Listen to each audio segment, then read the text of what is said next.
ఏం చేయబోతున్నారు అసలు సిపిజే పార్టీ తరఫున కేంద్ర రాష్ట్ర రాజకీయ పార్టీలకి మీరు ఎటువంటి సందేశం ఇవ్వబోతున్నారు? ఆ కేంద్ర ప్రభుత్వానికైతే ఒకటే సందేశము ఏంటంటే ఖచ్చితంగా education minister Dharmendra Pradhan resign చేయాలి. రిజైన్ చేయకపోతే భారీ ఉద్యమం చేస్తాం. అది ఒక మేజర్ విషయము కేంద్ర ప్రభుత్వానికి చెప్పాలనుకుంటున్నది. రెండో అంశం ఏంటంటే రాష్ట్ర వ్యాప్తంగా మరియు దేశవ్యాప్తంగా ఉన్న యువత నీట్ పరీక్షలని నిజాయితీగా రాసినప్పుడు వీళ్ళు నిజాయితీగా ఆ పరీక్షలను కండక్ట్ చేయకుండా వాటిని మొత్తం లీక్ చేసేసి అకౌంటబిలిటీ లేకుండా వ్యవహరిస్తే ఖచ్చితంగా యువత ఉద్యమం చేస్తారు. వాళ్ళని యాంటీ నేషనల్ అని అదని ఇదని ఎందుకు అవన్నీ మానుకొని నిజాయితీగా నిబద్ధతున్న నాయకుల లెక్క వాళ్ళు రిజైన్ చేయాలి.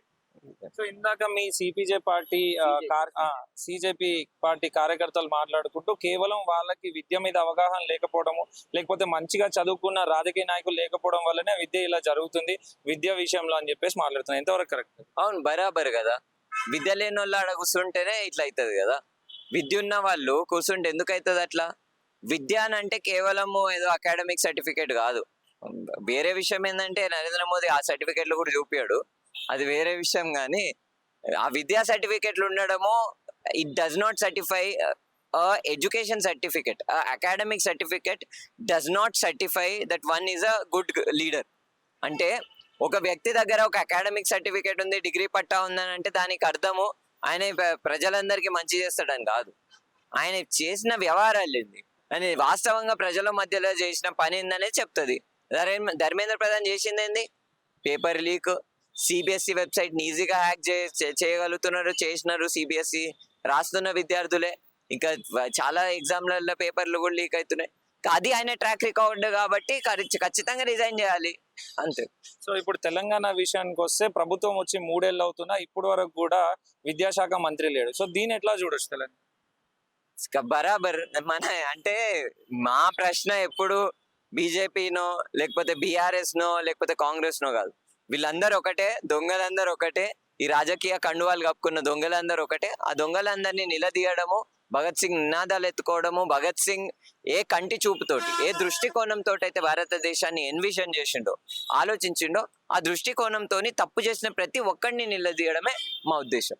సో ఇప్పుడు 14th రోజు మీరు తలపెట్టిన సభకి ఎవరెవరు ప్రముఖులు రాబోతున్నారు అండ్ ఎంతమంది కార్యకర్తలని మీరు మొబిలైజ్ చేయబోతున్నారు? 14th రోజు సోనం వాంగ్చుక్ గారు రాబోతున్నారు. దాంతోపాటు నేను ఇంకా మిగతా ఎవరైతే ప్రజా సమస్యల గురించి ప్రశ్నిస్తూ వస్తున్నామో యువత మేజర్గా మేము అందరం కూడా ఖచ్చితంగా భారీ సంఖ్యలో ఆర్గనైజ్ చేయబోతున్నాము. It's a gathering. అంటే ఇది ఒక గ్యాదరింగ్ మాత్రమే. అంటే ఎవరినైతే కాక్రోచెస్ అని అన్నారో ఆ కాక్రోచెస్ అందరు కొంచెం ఇకట్ట అయ్యి మన పరిస్థితి ఏదో మన ముఖాలు మనం చూసుకొని ఇది మనం కాక్రోచెస్ అని. ఇప్పుడు నేను కాక్రోచ్ అంట, ఏంటిది మిగతా జర్నలిస్టులు కూడా కాక్రోచ్ అంట. జర్నలిస్టులు కూడా ఆర్టీఐ చేస్తారు. ఏదైనా సమస్య గురించి తెలుసుకోవాలంటే వాళ్ళు కూడా కాక్రోచా మరి? ఆ సీజేఐ చెప్పినట్టు. కాబట్టి కాక్రోచెస్ మీటప్ లాంటిది ఇది ఒక గ్యాదరింగ్. దాంట్లో ప్రముఖంగా సోనం వాంగ్చుక్ గారు వస్తున్నారు, ప్లస్ తెలంగాణ ఉద్యమకారులు కూడా వస్తారు. దాంతోపాటు తెలంగాణలో ఉన్న ఎవరైతే ఇంటెలెక్చువల్స్ ఉన్నారో వాళ్ళు కూడా రాబోతున్నారు. సో ఫైనల్ గా ఒకటి చెప్పండి, కాక్రోచ్ జనతా పార్టీ అనేది పార్టీయా, లేకపోతే ఒక సంస్థనా, లేకపోతే జస్ట్ ప్రభుత్వాన్ని ప్రశ్నించడానికి పెట్టిన ఒక ఇలా? ఇప్పటికైతే కాక్రోచ్ జనతా పార్టీ అనేది ఒక ప్రజా ఉద్యమము కాబట్టి తెలంగాణ ప్రజలుగా గత కొద్ది సంవత్సరాల నుంచి ఉద్యమాన్ని చేస్తున్న వాళ్ళగా మేము మా సంఘీభావాన్ని తెలియజేసినాం.